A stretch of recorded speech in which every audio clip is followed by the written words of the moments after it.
Hi friends, I am Shinde teacher. Today we are going to solve the workshop of Walk a Little Slower. First activity, read the poem aloud. He poem तुम्हाला मोठ्याने म्हणायची आहे. Second activity, put the words given in brackets in the proper blanks.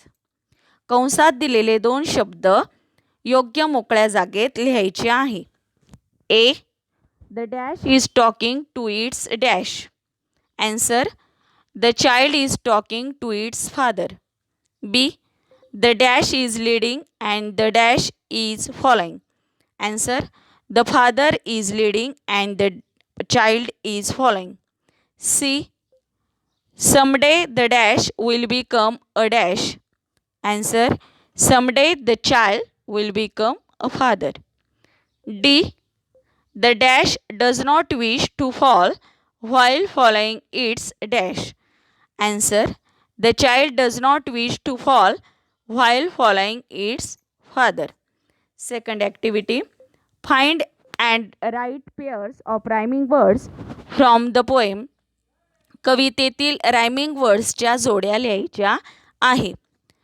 First small fall, second see me, third be me and last true you.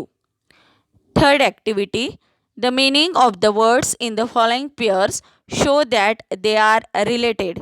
खाली जे दोन शब्द आपल्याला दिलेले आहे त्यावरून आपल्याला असे लक्षात येते का ते एकमेकांना रिलेटेड आहे, संबंधित आहे. Example, daddy, father, child. Follow, lead. Find 5 more pairs of related words. अशा संबंधित शब्दांच्या आपल्याला अजून जोड्या लिहायच्या आहे.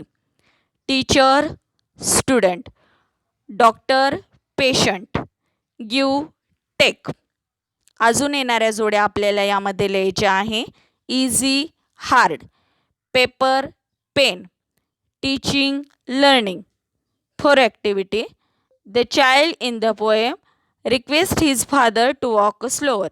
Here the poet implies that the child wants to understand his father's action better.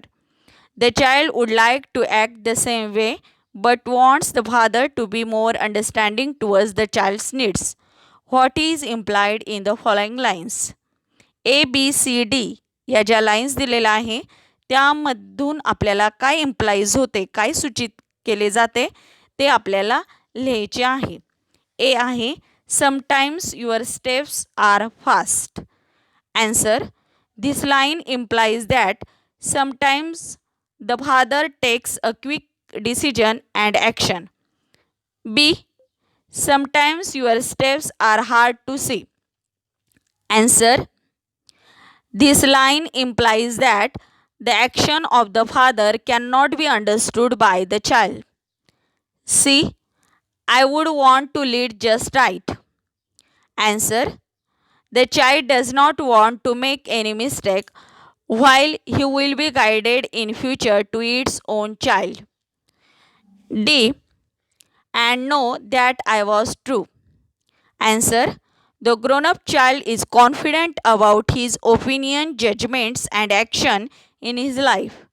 He was correct and sincere throughout his life like his father. 5 activity. Using your own ideas, frame 3 sentences that show continuous action. Example, you are leading me. असे आपल्याला sentence लिहायचे आहे का जे continuous action म्हणजे चालू action दाखवतील. यामध्ये प्रेझेंट कंटिन्युअस टेन्स किंवा पास्ट कंटिन्युअस टेन्स आला तरी चालेल. First, he is searching me. Second, you are speaking with me. Third, my elder sister was helping me with my studies. Sixth activity, using your own ideas, frame at least 3 sentences that show future action or state. आपल्या स्वतःच्या idea वापरून अशी sentence लिहा का त्या सेंटेन्समध्ये future action असली पाहिजे. मग यामध्ये फ्युचर ॲक्शन म्हणजे सिम्पल फ्युचर टेन्स वापरला तरी चालेल. एक्झाम्पल आहे, who will want to follow me. Second, when I am all grown up.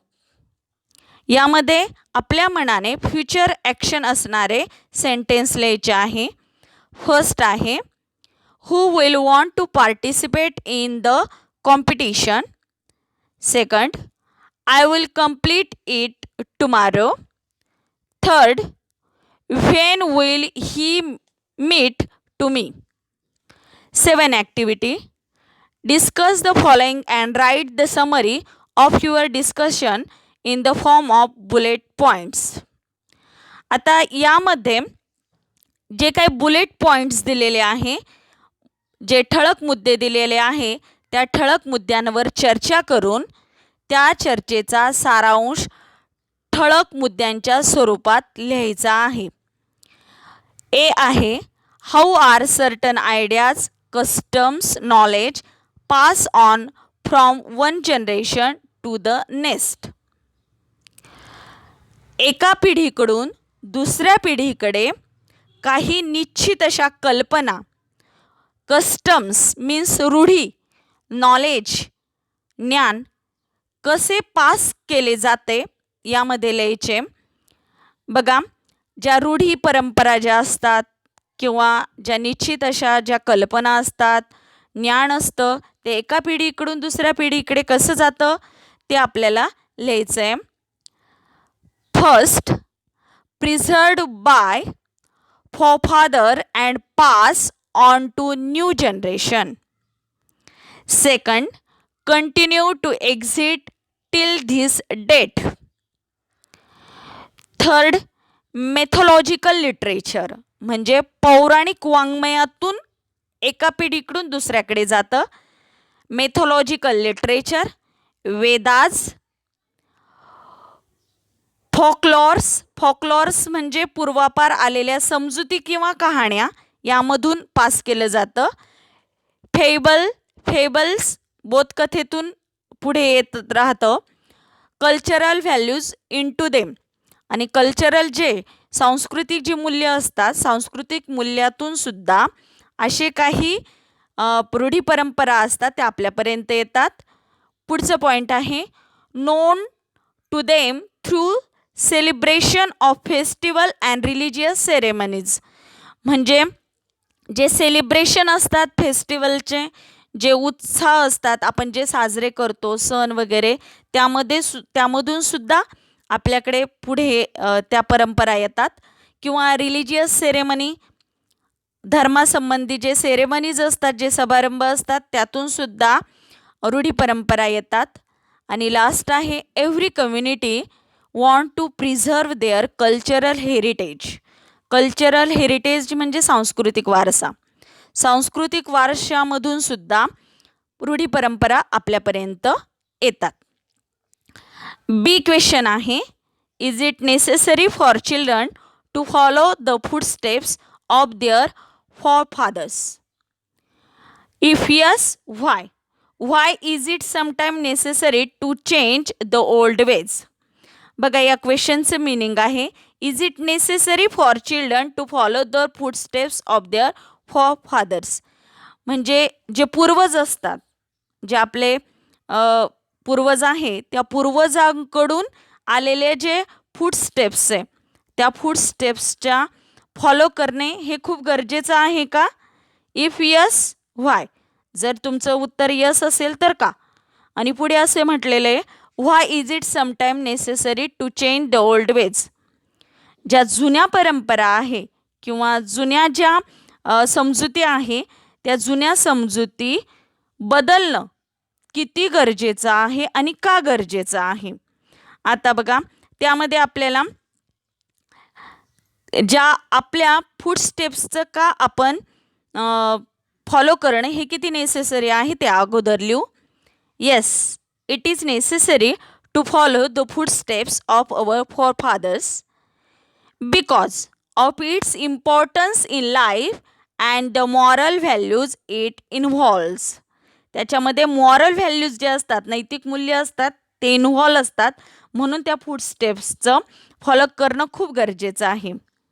आता पुढे बघा काय म्हटलेले, why is it sometime necessary to change the old ways. जुन्या समजुती बदलणं का गरजेचा आहे? Because sometimes many of the tradition and custom are based on superstitious. बहुतेक ज्या परंपरा असतात त्या सुपरस्टिशियसवर म्हणजे ज्या अंधश्रद्धा असतात त्या अंधश्रद्धेवर परंपरा अवलंबून असतात. Which can not be explain by reason or science. Science जे त्याला काही रिझनही नसतं आणि सायन्ससुद्धा त्या प्रूव्ह करू शकत नाही आणि त्यामुळे त्या ज्या ट्रॅडिशन असतात त्या ट्रॅडिशन बदलल्या गेल्या पाहिजे का ज्या ट्रॅडिशन अंधश्रद्धेवर अवलंबून असतात. त्याचबरोबर असं येईल ते have to accept good modern ideas. ज्या आधुनिक पद्धती आहेत त्याच ॲक्सेप्ट केल्या पाहिजे आणि त्यामुळे ज्या आपल्या समाजातील अंधश्रद्धा आहेत त्या पसरण्यापासून थांबतील. 8 ॲक्टिव्हिटी.